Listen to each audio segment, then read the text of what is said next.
Goeiemôre, Dok Matt wat praat. Ek staan by 'n standbeeld van iemand en nou sê ek vir myself, jy kan nou met hierdie ou gesels soveel as wat jy wil. Hy het nie ore om te hoor nie. Daar's ore. Ja, hulle sit mooi daar, maar daai gaatjies is toe. Daar is 'n mond, hy gaan nie met jou praat nie. Daar's nie oë om jou te sien nie. So jy kan soveel korrespondeer en praat soos wat jy wil met hierdie standbeeld en jy gaan geen reaksie uit hom uitkry nie.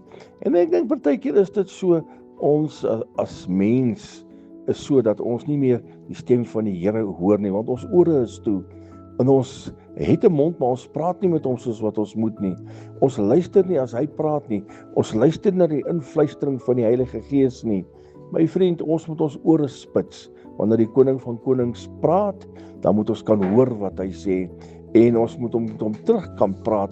Ons moet met hom in gesprekvoering gaan. Want jy sien, hy wil ook hoor hoe jy voel oor hom, dit wat jy graag vir hom wil sê.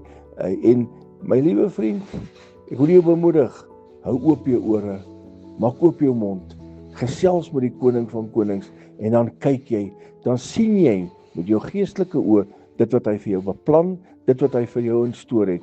Luister na die stem van die Koning, herlewingsgroete.